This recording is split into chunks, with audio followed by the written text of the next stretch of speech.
This year's anniversary chapter was incredibly boring.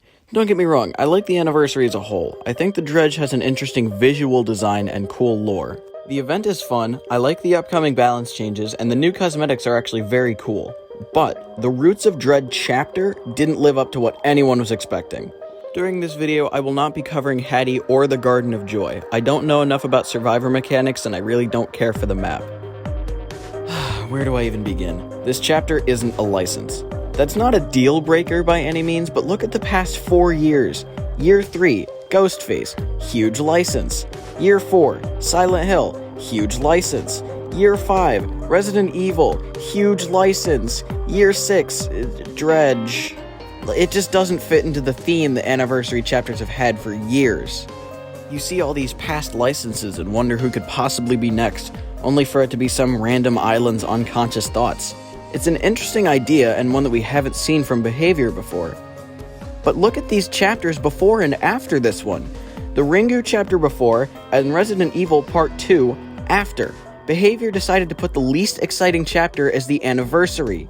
These anniversaries are supposed to be a celebration of Dead by Daylight, and they do so by putting in highly requested licenses for the players to enjoy.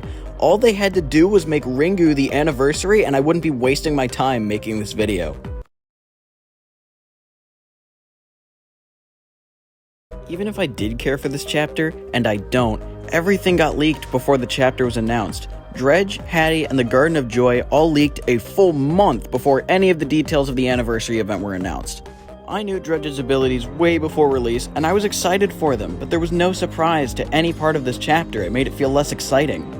The Dredge's gameplay feels bland, there's no other way to say it. The teleportation power has already been used by at least 3 killers, and this one does it in a way that's not interesting and doesn't fit with the character's lore. The Remnant mechanic also just isn't very interesting. Survivors counter it by the press of one button just like they always have. Nightfall is the one thing keeping this killer relevant. Having the screen darken is an interesting effect and definitely makes the Dredge more unique to fight than your average M1 killer. It's annoying from the survivor side, as it probably should be, having to check around you, every locker, every corner, all while not being able to see. It adds a reason to be scared of the Dredge, which he wouldn't have without this. However, I would like to point out that this killer has a power focused on mainly teleportation, with a little bit of stealth, along with a mechanic that fills up over time and is shown with a meter over a survivor's portrait that must be managed and kept in check. When this meter is filled, it could be a death sentence if the survivor is caught. I'm talking about Sadako. The main reason I think this killer is bland and boring is because he plays and functions almost identical to Sadako. It's like they saw how bad she was on release, and instead of buffing her, they just made a whole new character. In fact, Sadako might be better than Dredge if played correctly. Dredge struggles horribly on some maps, mainly the game, due to not having many lockers on floor 1. Sadako, however, has TVs spread evenly around the map, usually next to Jen's. She wouldn't have this problem because she was well designed and thought out. The devs didn't really think of what would happen to the Dredge if a survivor isn't near a locker. Oh, but Tater Gamer from the Tater Gamer YouTube channel, you say, he has his Remnant. To which I respond, he is 8% slower than survivor running speed when he does this. Survivors could always just... Dredge doesn't even have better perks than Sadako. They're all situational at best and completely useless at worst. They're the kinds of perks you need to make an entire build around just to get value from them. Floods of Rage by itself is better than all of Dredge's perks combined, and it's Sadako's worst. The Onryo is a well-designed killer and much more interesting than Dredge could ever dream to be.